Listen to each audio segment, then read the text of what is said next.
Amados irmãos, sejam bem-vindos ao nosso encontro da Escola Bíblica Dominical. Hoje o estudo de número 4, o estudo do livro de Números. Eu tenho a grata satisfação de estar aqui vivendo esse momento, convocando você a participar juntamente com os outros demais alunos da Escola Bíblica. Sejam bem-vindos a essa nossa jornada de estudo, o panorama do Antigo Testamento. Quero convidar você então para a gente orar nesse instante, pedir a graça de Deus que nos ilumine nesse momento em que nós estamos reunidos aqui. Querido Pai, nós agradecemos, Senhor, o privilégio de viver esse momento e repartir com outras pessoas através desse recurso audiovisual e dessa transmissão, permitindo que pessoas de tantos lugares possam acessar esse conteúdo e serem edificados.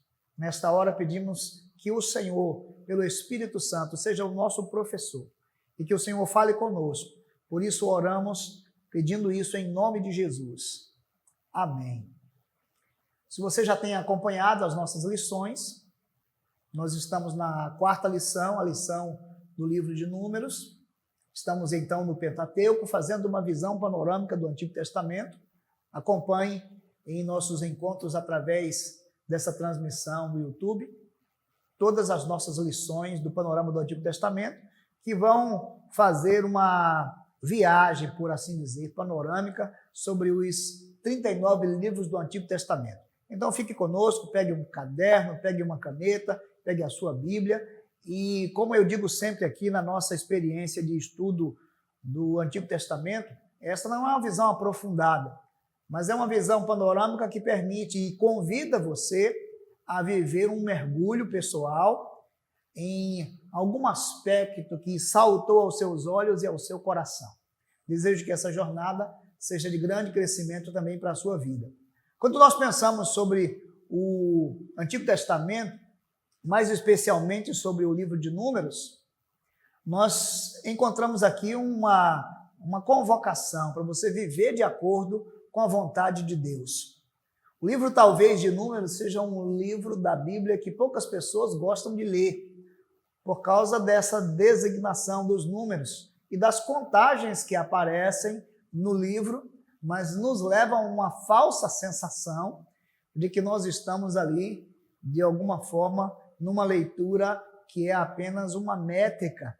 Mas, muito mais do que isso, quando passamos pelos registros e as narrativas, elas têm uma grande convocação para nós e eu tenho certeza que a convocação é essa, para você viver de acordo com a vontade de Deus. Quando nós olhamos para o versículo de impacto nesse livro, que poderia ser conhecido como o texto áureo ou o texto-chave, nós encontramos Números 9:23, e é muito importante, eu gosto muito dessa maneira como aparece não só no Antigo Testamento, mas no Novo Testamento, esse agir de Deus. Veja, segundo o mandado do Senhor, se acampavam e, segundo o mandado do Senhor, se punham em marcha. Cumpriam o seu dever para com o Senhor, segundo a ordem do Senhor, por intermédio de Moisés. Esse texto de Números 9:23, podemos dizer que é o texto-chave do livro de Números, que tem 36 capítulos, e capítulos recheados de experiências que nos convocam a viver esse tema, o tema da fidelidade. E aqui é muito importante que é segundo o mandado de Deus, segundo a ordem de Deus. E isso me lembra sempre aquele episódio de Êxodo, quando a nuvem se move, o povo se move. Quando a nuvem para, o povo para. Essa sintonia com o movimento de Deus e essa obediência a mover-se como Deus se move, também aparece aqui nesse contexto. Se pensarmos na nossa lição de hoje, nós vamos lembrar de 3 alvos importantes. O primeiro deles é que você deve entender a relevância do livro de Números. Não deve procurar números em números. Muito pelo contrário, deve procurar listar as narrativas ou o número de experiências que marcam a presença e a condução de Deus. O segundo objetivo que nós temos aqui, que diz respeito ao sentir, é que você possa agradecer a Deus por sua fidelidade. O Senhor, mesmo na murmuração e desobediência do povo, mantenha a sua fidelidade na provisão e no sustento. E o terceiro objetivo aqui é você listar circunstâncias que mostram a fidelidade de Deus aqui na vida diária, no cotidiano. Fique atento, então, a essas três abordagens que nós tratamos como alvos da lição de hoje. A hora que nós olhamos para esse livro de Números e começamos a perceber os relatos que aparecem e as contagens, acredito que sua tendência é contar os números, mas a dica mais importante para você estudar o livro de Números é essa aqui, ó. Conte as lições e não os números. Se você contar as lições, você vai ver que Deus está ensinando o seu povo a viver da forma como Ele deseja que o seu povo viva. Pensando nisso, o esboço da nossa lição de hoje tem a ver com o panorama, a visão panorâmica do livro, uma visão assim superficial. O Números, contar o que é uma compreensão sobre o que se deve contar em números. Temos aí os detalhes, ou os destaques, aquilo que nós chamamos de peculiaridades do livro, as curiosidades que aparecem no livro, e elas são muito interessantes, as doutrinas, e isso vai fazer toda a diferença. Nós temos também a conclusão de toda essa abordagem que nós vamos apresentar aqui hoje. Visão panorâmica do livro, então, passa por 4 importantes aspectos. O primeiro deles são todas as informações que se deve buscar quando você lê o livro. Todas as vezes que você está estudando um livro, tem esses aspectos aqui introdutórios. Quem foi o autor, qual foi a data em que ele foi escrito, o local, o destinatário, o versículo que pode resumir a mensagem do livro e qual a palavra-chave. Você já conhece, você já leu, você já estudou alguma vez esse conteúdo? Então fique atento às informações básicas. Aqui nós já sabemos que se trata do Pentateuco, então foi Moisés que escreveu o Pentateuco. Portanto, o livro de Números tem a autoria de Moisés, reconhecido pela tradição. No ano de 1440, e aqui marca o período em que o povo de Deus está ali no deserto. Eu já mencionei isso no livro de Gênesis e especialmente no livro de Êxodo. No livro de Êxodo, que marca uma saída do povo do cativeiro do Egito, da escravidão do Egito, uma grande maioria dos hebreus, eles nasceram ali no Egito. Se você lembra, foram 70 almas que foram para o Egito no final do livro de Gênesis. Lá no capítulo 48 a 50, você encontra uma trajetória de um grupo pequeno que se estabeleceu ali no Egito, no período em que José liderava como governador do Egito, o segundo no comando, depois de Faraó, é claro, e ele leva a sua família. Essa sua família se estabelece e ela cresce, mas cresce sob o estigma da escravidão. Então eu mencionei que é tão importante a gente entender que o Pentateuco traz uma identidade para aqueles que nasceram num contexto de escravidão. E essa identidade ligada ao Gênesis é uma identidade que dá para eles a identificação de que eles foram criados por Deus. E o Senhor fez uma promessa à sua descendência. E por isso eles podem agora olhar e perceber que Deus está conduzindo suas vidas. Então, muito importante quando nós olhamos para esse período. O destinatário é o povo de Israel.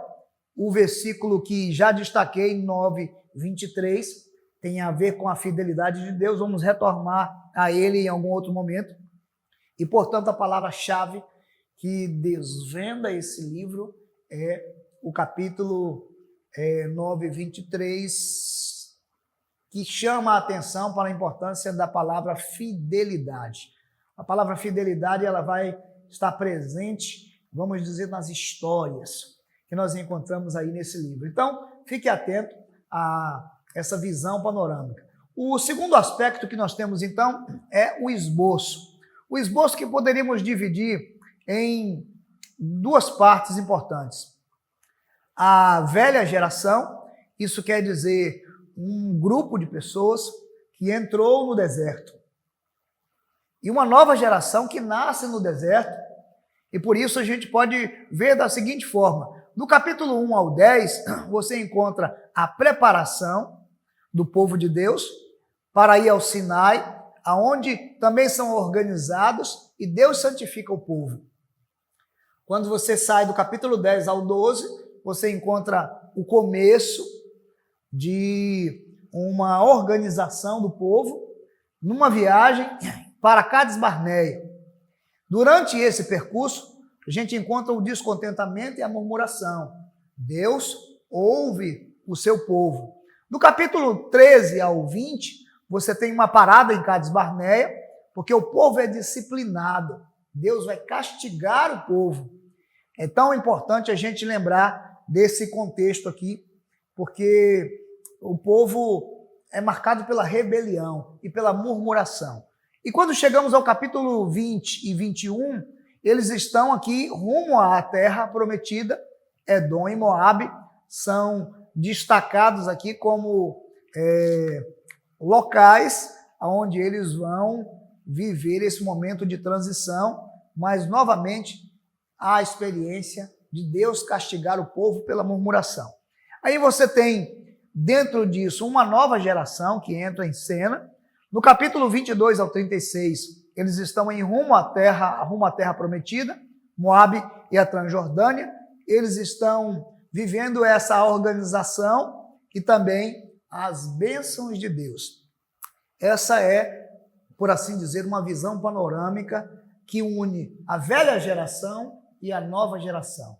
Eu estou dizendo que o povo que se multiplicou no deserto, eles foram ali caindo como uma geração velha e que foi castigada pela murmuração, e uma nova geração que Deus levanta ali e que manifesta a sua provisão e as suas promessas.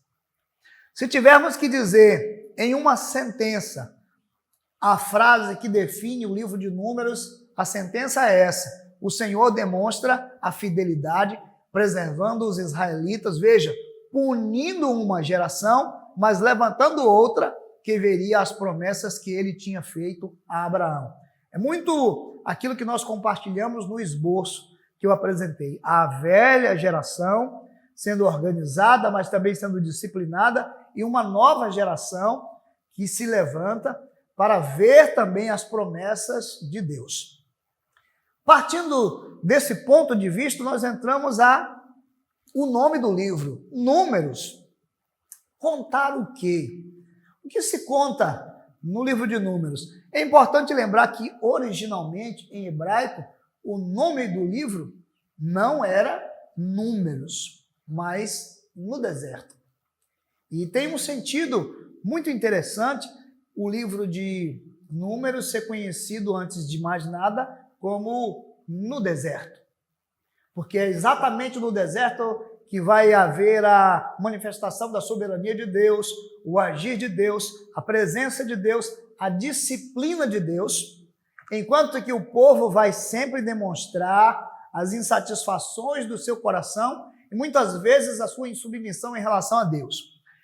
Mas a tradução grega, ela feita pelos, vamos dizer, a Septuaginta, transformou essa designação de no deserto para Números, levando em consideração que no capítulo 1 e 2 você encontra 2 recenseamentos. Isso vai fazer muito sentido no livro, olhar os recenseamentos, mas essa contagem, ela deu, vamos dizer, uma tônica para que o nome do livro viesse a ser conhecido como Números. E o que você encontra, então, no curso desse livro são, vamos dizer, uma geração que morre, ou guerras, ou pessoas que estão vivendo ali e elas estão morrendo, ao mesmo tempo em que nós temos um nascimento. Se entendermos que essa é uma configuração do deserto, você tem conflitos ali que levam à morte, mas você tem uma esperança que está trazendo nascimentos de uma nova geração. Você tem guerras nesse livro, você tem instruções e você tem disciplina. Isso está misturado dentro dessa história que estava antigamente configurada como no deserto, mas que na tradução grega passou a ser conhecida como a experiência dos recenseamentos, levando à identificação do livro como o livro dos números. Partindo dessa base, nós podemos pensar então quais são os destaques do livro. Aqui podemos fazer 2 destaques. O primeiro são as murmurações de Israel. E o outro destaque tem a ver com a figura de Balaão. Então vamos dar uma atenção mais específica a essa murmuração de Israel. Veja, as murmurações de Israel podem ser observadas aqui nessa tabela. No capítulo 11, você tem a vida no deserto, e a murmuração é exatamente a saudade do Egito por conta das dificuldades e das aflições do deserto. Eu tomo como base a murmuração, esse capítulo 11. Os demais seguem essa mesma circunstância. Então, eu vou me dedicar um pouco ao capítulo 11 e você toma como base esse perfil para os demais. Mas, de forma geral, você tem aqui a saudade da mordomia do Egito confrontada com a realidade do deserto. Isso fez com que o povo reclamasse. No capítulo 11, por exemplo, você tem um momento em que Deus manda codornizes. E o texto diz assim, a partir do verso 31, então soprou um vento do Senhor e trouxe codornizes do mar e as espalhou pelo arraial em todas as direções. Veja, numa extensão de cerca de 1 dia de caminhada e a uma altura de quase 1 metro sobre a terra. Se você puder imaginar isso, uma, vamos dizer, distância de quase 1 dia de caminhada. É como se você saísse para caçar e caminhasse 1 dia inteiro e não encontrasse nada para caçar. Muito pelo contrário, aqui, as pessoas, se caminharem 1 dia inteiro, não para de ver uma altura de quase 1 metro de codornizes. Gente, é muita comida, é muita carne. O Senhor mandou numa extensão de cerca de 1 dia de caminhada e uma altura de quase 1 metro sobre a terra. Todo aquele dia e toda aquela noite, e também no dia seguinte, o povo se levantou e recolheu as codornizes. Veja, o que menos recolheu teve 10 montões e as estenderam para si ao redor do arraial. Enquanto a carne ainda estava entre os seus dentes, antes que fosse mastigada, a ira do Senhor se acendeu contra o povo e o feriu com uma terrível praga. Por isso, aquele lugar foi chamado Quibrote Ataavá, porque ali foi sepultado o povo que teve o desejo das comidas dos egípcios. De Quibrote Ataavá, o povo partiu para Azarote e ali ficou. Veja, aqui a disciplina é o fogo e a ira de Deus. Deus mandou a carne, mas os atos de Deus aqui foi disciplinar o povo, porque tinham saudades do Egito. Então você segue no capítulo 12, aliás, basta lembrar que Quibrote Ataavá significa sepultura dos desejos. O povo nem tinha mastigado a carne, ainda estava no dente, quando Deus mandou uma praga e matou aqueles que estavam ali ávidos e murmurantes em relação a carências no deserto, porque no Egito era melhor. Porque no Egito era melhor.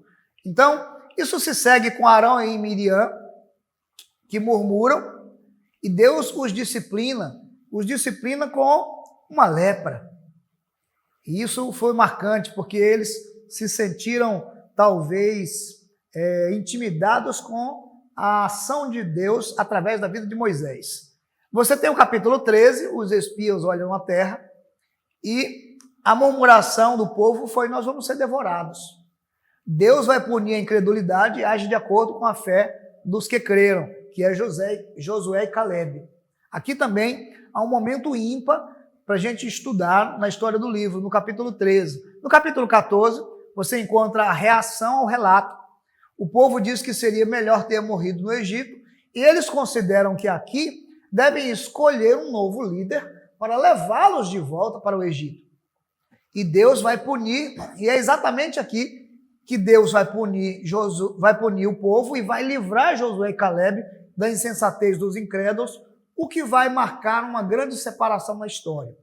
Daí por diante, aqueles que são maiores de 21 anos, que saíram da terra, que foram contados, esses vão perecer no deserto. Durante a caminhada, Deus vai fazê-los perecer no deserto, e uma nova geração Deus vai levantar para entrar na terra prometida. Veja, no capítulo 16 você encontra a rebelião, a liderança de Moisés e Arão, e essa é a questão principal. Quem são vocês para se colocarem acima de nós? É claro que Deus pune os reclamadores com a pena de morte. É o que você encontra nesse contexto aí do livro de Números. Então, todas essas experiências de murmuração, elas são um especial destaque para você estudar e compreender que nós devemos ser mais gratos a Deus. Veja, Filipenses 4, de 4 a 7, fala de sentimentos de um apóstolo que está aprisionado, poderia estar entristecido, mas diz: alegrai-vos sempre no Senhor. Outra vez digo: alegrai-vos no Senhor. Veja, seja a vossa moderação conhecida de todos os homens. Perto está o Senhor. Não andeis ansiosos por coisa alguma. Em tudo, porém, sejam conhecidas diante de Deus as vossas petições, pela oração e pela súplica, veja, com ação de graças. Isso é maravilhoso. E a paz de Deus, que excede todo o entendimento, guardará o vosso coração e a vossa mente em Cristo Jesus. Colossenses 3:16 diz assim: habite em vós a palavra de Cristo, instruí-vos e aconselhai-vos mutuamente em toda a sabedoria, louvando a Deus com salmos e hinos e cânticos espirituais, com gratidão em vosso coração. Esse é um chamado a uma vida de gratidão, a uma experiência de ausência de murmuração. Porque quando olhamos à nossa volta, nós somos tentados a se sentir pressionados e queremos voltar a um ponto mais sossegado ou tranquilo de nossas vidas. E esse ponto para os israelitas que estão no deserto é o Egito. Mas o Egito é o lugar de escravidão.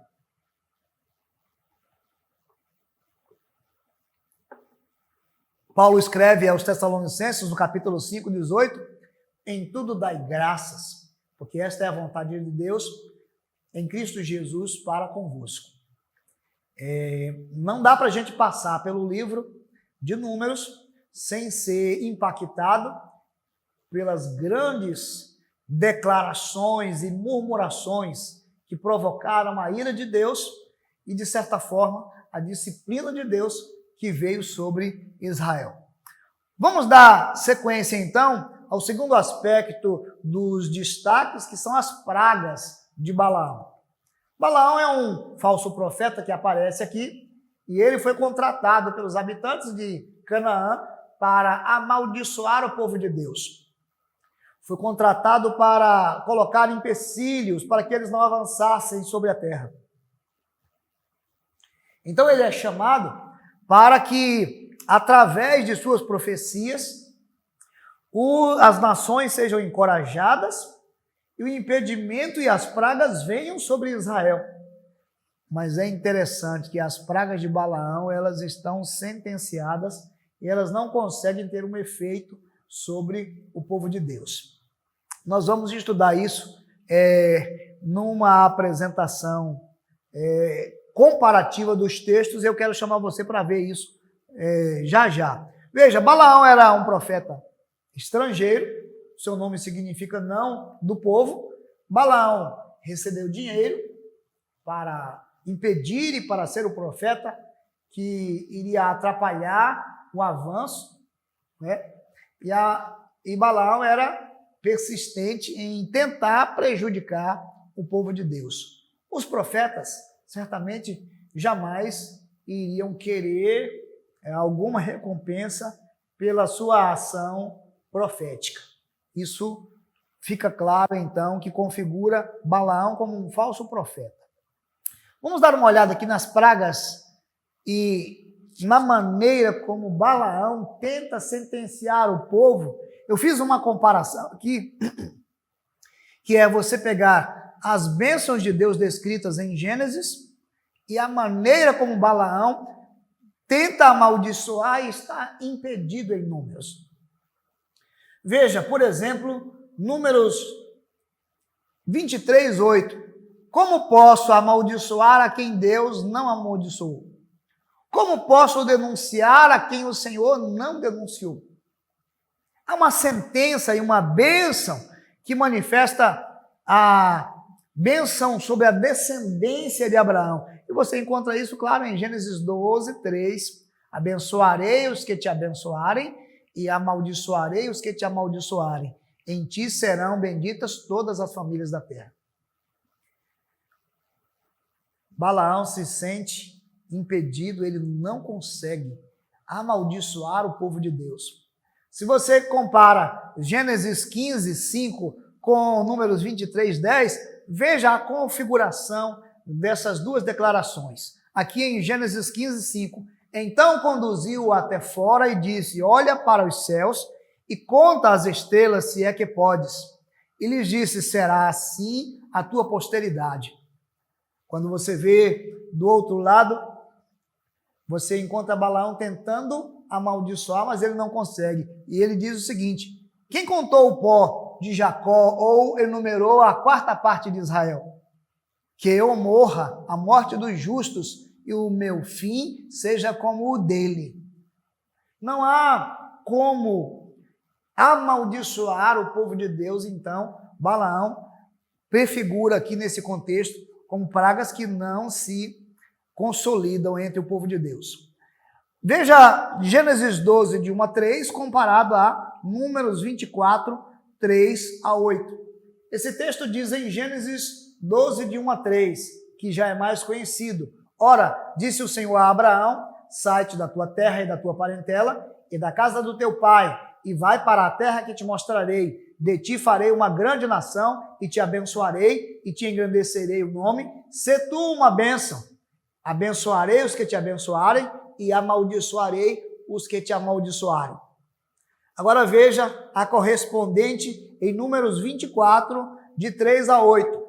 Proferiu a sua palavra e disse: palavra de Balaão, filho de Beó, palavra do homem de olhos abertos, palavra daquele que ouve os ditos de Deus e que tem a visão do Todo-Poderoso e prostra-se, porém, de olhos abertos. Que boas as tuas tendas, ó Jacó, que boas são as tuas moradas, ó Israel. Como vales que se estendem, como jardins à beira dos rios, como árvores de sândalo que o Senhor plantou, como cedro junto às águas. Águas mandarão dos seus baldes, e as suas sementes terão águas abundantes, e o seu rei se levantará mais do que Agag, e o seu reino será exaltado. Deus tirou do Egito a Israel, cujas forças são como as do boi selvagem. Consumirá as nações, seus inimigos, e quebrará seus ossos, e com as suas setas os atravessará. Veja, esse texto que descreve a bênção de Deus sobre um povo, agora é recontado a partir da força e do poder de Israel, que é como a força de um boi selvagem, de uma nação que vai subverter as outras nações.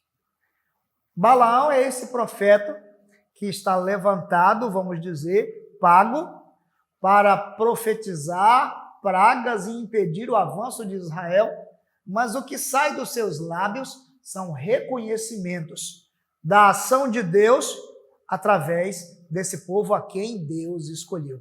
Esse sim é um grande cenário e destaque das Escrituras. Para a gente completar essas pragas de Balaão, que são aí contrapostas às bênçãos, podemos voltar a Gênesis 12:3, abençoarei os que te abençoarem e amaldiçoarei os que te amaldiçoarem, e em ti serão benditas todas as famílias da terra. E podemos encontrar então em Números, capítulo 24:9, este abaixou-se, deitou-se como leão e como leoa, quem o despertará? Benditos os que te abençoarem e malditos os que te amaldiçoarem. Essa mesma regra da bênção de Deus sobre os abençoados, ela se faz presente na voz e na falsa ação profética de Balaão. Então esses destaques, eles são únicos e inesquecíveis no livro de Números. No ponto seguinte, nós podemos fixar a nossa atenção sobre as curiosidades. E aqui você vai lembrar duas contagens ou dois recenseamentos. Os censos, eles serviam apenas ou basicamente para os propósitos militares. O primeiro censo para a viagem a Cádiz Barneia e o segundo censo para a viagem a Transjordânia. Por isso que o livro é conhecido como livro de Números. Você encontra dois censos, mas esses dois censos, eles têm aí uma designação, uma especificidade. É para um propósito militar, que atende à demanda dessas duas viagens para estas regiões. Isso faz parte, então, da curiosidade que nós podemos destacar aí a respeito do livro. Uma outra é o seguinte, é que o livro de Êxodo, ele marca a saída dos israelitas do Egito, enquanto que o Números é a peregrinação no deserto até a preparação da conquista da Terra Prometida. Você tem duas formatações diferentes que cooperam entre si. Êxodo marca essa trajetória, essa saída e as revelações que Deus faz ali no deserto, mas o livro de Números já menciona o aspecto da peregrinação, vamos dizer, da jornada que eles perfazem no deserto durante esse período. Uma outra curiosidade que nós encontramos no livro é essa, que é mais, vamos dizer, fora de nossa realidade, quando nós lembramos o nome do calendário que fazia parte da tradição judaica, que tem uma correlação com os meses ocidentais e uma ligação com as festas. Nós temos aqui uma lista dos 12 meses, você vai observar que no calendário judaico, o primeiro mês é o mês de Abib ou de Nisan, que é o mês de abril, o período onde se começa a contar. Isso tem a ver com a saída do povo de Deus do Egito. Esse é o período da Páscoa. O segundo mês é o mês Ziv, ou Liá, é o mês de maio, no nosso calendário ocidental. O terceiro mês é o Sivan, que corresponde ao mês de junho, o mês da fertilidade, vamos dizer, da cultura, da celebração, que é onde se celebra a festa de Pentecostes. O mês de Tamuz, o mês de julho, o mês de Ab, agosto, de Elu, que é o mês de setembro, o mês de Etanim ou Tisri, que tem a ver com a festa dos tabernáculos, a celebração também do período em que o povo de Deus andou peregrino no deserto. Essas festas dos tabernáculos levavam as pessoas para também durante uma semana viverem essa celebração. O mês 8, que é o mês Bu, ou Marchesvan, que é o mês de novembro. O mês 9, o Quisleu, corresponde a dezembro. Esse era o mês da dedicação. O mês 10, o Tebet, o mês de janeiro. O mês 11, o Shebat, mês de fevereiro. E o mês 12, o mês de Adar, corresponde ao mês de março, aonde se celebra a festa de Purim. Dentro desse cenário, você tem algumas vezes na leitura um encontro com essas descrições da tradição judaica, mas elas estão alinhadas ou relacionadas ao nosso calendário ocidental, faz parte de uma curiosidade também. A próxima curiosidade, que é muito interessante, é que apenas homens com mais de 20 anos eram contados no censo. O que significa que uma geração de 21 anos para cima, depois, mais ou menos daquele episódio do Kibroth Atavá, do Sepultura dos Desejos, que o Senhor sentenciou muitas pessoas e uma geração a perecer no deserto, e uma nova geração entraria na terra prometida, enquanto que ela seria quedada ali no deserto. Essa curiosidade, ela sim faz parte dessa grande referência. Uma que não pode passar em branco é a bênção araônica que nós encontramos em Números 6, 24 a 27, tão recitada ainda hoje entre os judeus. Você conhece, diz: o Senhor te abençoe e te guarde, o Senhor faça resplandecer o rosto sobre ti, tenha misericórdia de ti, o Senhor sobre ti levante o seu rosto e te dê a paz. E aqui, o verso 27 diz: assim porão o meu nome sobre os filhos de Israel e eu os abençoarei. Esta era uma bênção, esta é uma bênção, esta será uma bênção, sempre lembrada como uma forma de trazer o nome de Deus para a fronte, para a cabeça e bênção dos filhos de Israel. Podemos dizer que essa é uma das curiosidades. Se pensarmos no aspecto doutrinário, pelo menos dois, eles perfazem a doutrina teológica aqui desse livro. O primeiro é esse: Deus é o sustentador do seu povo. E aqui você precisa lembrar de toda a história para considerar que, apesar de toda a murmuração, de toda a desobediência, Deus sustentou o seu povo e ele nunca deixou os israelitas sem provisão. Nunca faltou nada para o seu povo, de maneira que as bênçãos de Deus, nesse aspecto aqui, elas manifestam uma graça divina. E observem, as bênçãos de Deus sobre nós, elas não são fruto do nosso merecimento, mas da graça de Deus. Eu acredito que se você ler o livro, nos seus detalhes, você vai perceber, tem castigo, tem a ira de Deus sobre muitos aspectos, mas uma coisa que nunca lhes falta é a provisão. Então esta é, vamos dizer, uma linha teológica que você pode encontrar descrita aí no livro de Números. A segunda, não menos diferente da primeira, tem a ver com o fato de que Deus chama cada geração à consagração e ao serviço. Sim, a gente diz que o número é um paradigma de como o Senhor trata continuamente com o seu povo eleito, de geração em geração, e ele vai fazer com que esse povo seja conduzido à fidelidade, até que possa, de fato, concretizar a salvação que nós vamos encontrar aqui no Novo Testamento. De forma geral, esses dois aspectos doutrinários, eles estão configurados ali dentro do livro de Gênesis, do livro de Êxodo, do livro de Levítico, Números e Deuteronômio, o Pentateuco, que amplia a nossa visão sobre a soberania de Deus, que se manifesta a um povo e que conduz esse povo numa história onde ele se revela até que esta salvação chega aos nossos dias. A pergunta que a gente pode fazer é: e agora? Como aplicar isso à nossa vida? É preciso dizer que Números nos ensina a contar. E nos ensina a contar não quantas pessoas existem na igreja ou na lista de amigos, como a gente declara aqui, ou como você pode se apoiar no número ou na quantidade de pessoas que existem nos círculos de relação. Mas aqui é preciso contar a bênção de Deus, a liderança de Deus, a manifestação de Deus, o poder de Deus, a direção de Deus, a disciplina de Deus.